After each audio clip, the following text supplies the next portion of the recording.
Blessings and welcome to the Path to Freedom. My name is Daniel Rukio, and as always, I'm very grateful and honored that you are choosing to tune in, that you are choosing to join me as we continue to explore how we can set ourselves free to allow for the infinite peace and love and joy and harmony and abundance and wholeness and all of these that are the truth and the essence of who and what we are, that are inherent within us in every single moment. How we can set ourselves free from fear and worry and doubt. How we can set ourselves free to continuously allow for that next great and grand expression of who and what we are to emerge. This is what this path is about. I choose to call it the path to freedom. We might as well, or we could call it the path of awakening. We could call it, I don't know, the path of transformation or something else. Today we are turning our attention toward time, and a beautiful way of bringing ourselves back to the nowness of this moment. Many of us have a tendency to live more or less chronically in time, past, present, future. And we are regurgitating or ruminating things that have happened in the past.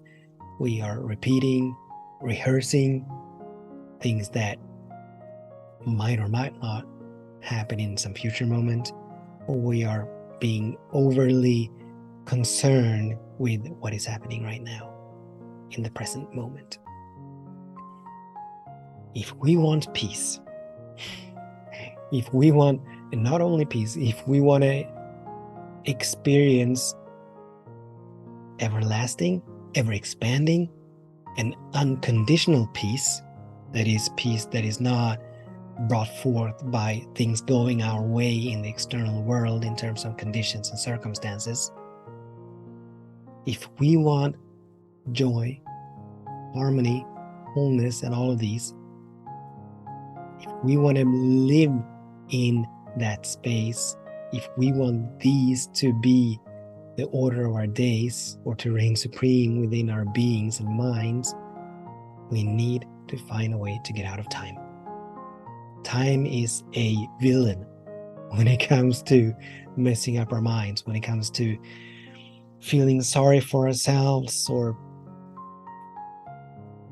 calling forth, fear and worry and doubt and anxiety and depression and all of these. These are bound in time. And so as we bind ourselves to time, we make ourselves open and available for that which is not in alignment with peace. We make ourselves open and available for that which is not in alignment with wholeness. We make ourselves open and available for that which is not in alignment with abundance. And I've previously talked a whole lot about using the breath as a beautiful anchor in the nowness of this moment. And absolutely, the breath is beautiful and very powerful.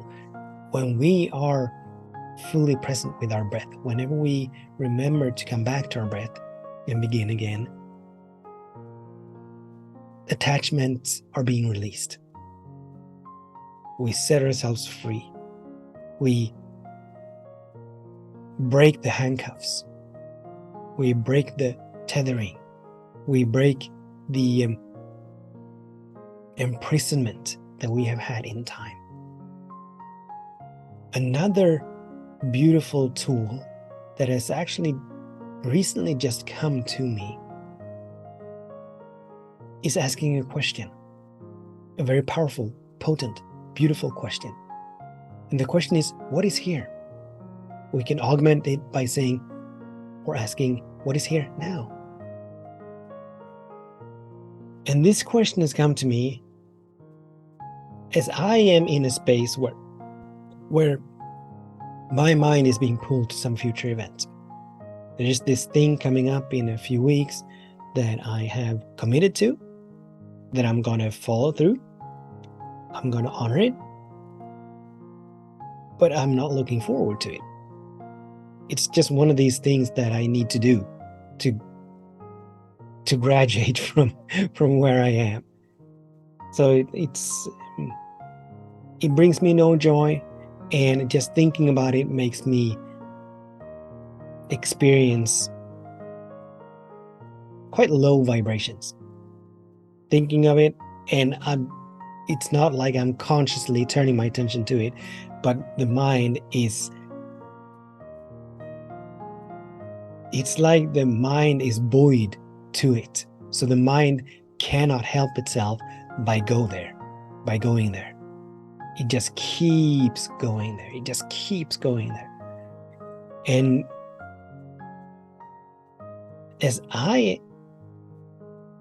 one of my intentions is to forever allow forever greater and grander expressions of myself to emerge.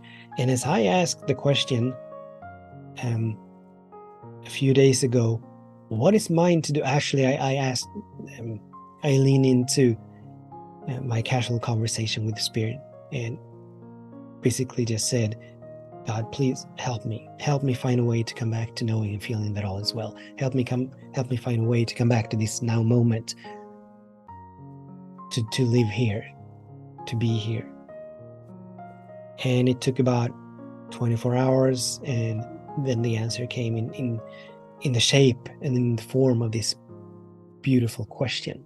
So the question is, what is here now? So what happens when we ask this question?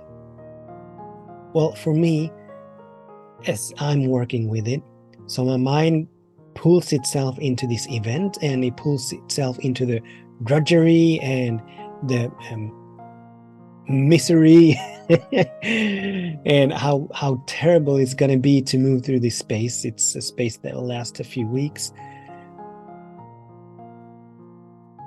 And when I remember, I get to ask this question, what is here now? Oh, I'm instantly being pulled back. So what is here now? Well, the sun is here now. Beauty is here now. Wholeness is here now. Health is here now. Abundance is here now. The birds are here now. The grass is here now. The heart beating is here now. The body breathing is here now. So it pulls me back into the nowness of this moment. And whenever I do come back to the nowness of this moment, my vibration is lifted instantly. When the mind ventures into this future event, my vibration is dropped. My goodness, I find myself in such a dark and dank and heavy space. So I get to ask the question, and I do need to do some work around it. It's not like I ask the question and instantly my vibration is lifted. But I do get to, sometimes it is, more often I need to repeat the question. I need to hang out in this space of asking the question, what is here now? But as I work with it, as I stay with this question, as I bring myself, as I pretty much force my attention back to the nowness of this moment, over a period of time, the attachment or the string, the cord, not cord of memory, but the cord of future projection is being cut momentarily. And then it grows back. And I need to bring myself back to now, to here, to what is here now. And then the mind goes off again, it takes off, and I need to pull it back. So it's work. It's not a one and done thing. But the beautiful thing about this, as I was exploring, the good is here for me. And there are a number of blessings in this challenge, but one of the most lasting ones is that I now get to strengthen, I now get to cultivate new habits I get to strengthen, really, really strengthen these presence muscles. And as it has been today, I have not been able to let off like for one moment. I have, and immediately it's like a rubber string. When I release the rubber string, it contracts and it ventures, it takes off into this future event. And then I need to pull it back, really pull it back, which is work, which is an effort. The moment I forget,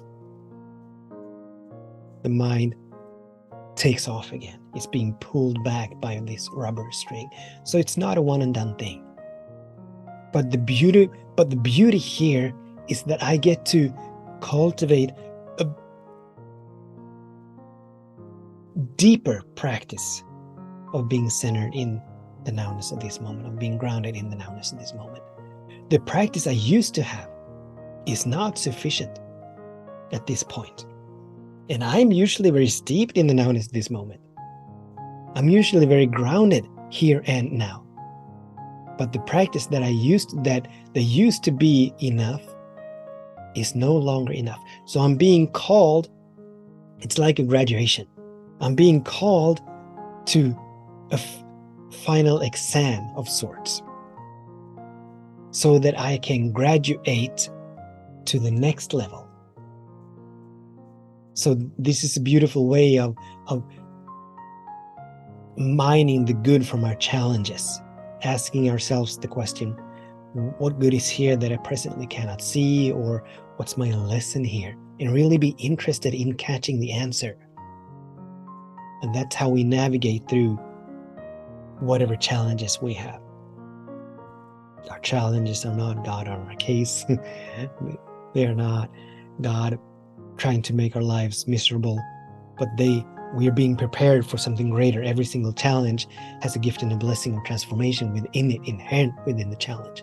So whenever we're faced with a challenge, in order for us to go beyond that challenge, we need to rise up. We need to rise up to the challenge. We need to expand our consciousness, raise our vibration, so that we are at the level of the solution, of the answer to the challenge, which means that we need to find a way to release and let go of fears and worries and doubts and all of that. Whereas in my case, the tendency to feel a little bit sorry for myself, the tendency to turn my attention to, this event is a few weeks away. There's nothing that I can do about it. So it serves me absolutely nothing to allow myself to be in a bad mood now because I need to do this thing. It doesn't serve me. It doesn't serve where I'm going. It doesn't serve anything that I allow myself to be pulled into the lower vibrations. So there's a lot of discipline here. And this path that we are walking, it is about discipline, regular, consistent practice, where we get to become aware what it is that we are practicing. Is what we are practicing serving us? Is it serving peace? Is it serving harmony? Is it serving abundance? Is it serving all needs met? Is it serving how we're being of service? Is it serving how we wish to show up in life? Or is it standing in service? Is it in alignment with lower vibrations? We get to choose. No one's going to choose for us, but we get to choose. So discipline is a major part of all of this. And in this particular case, the invitation that I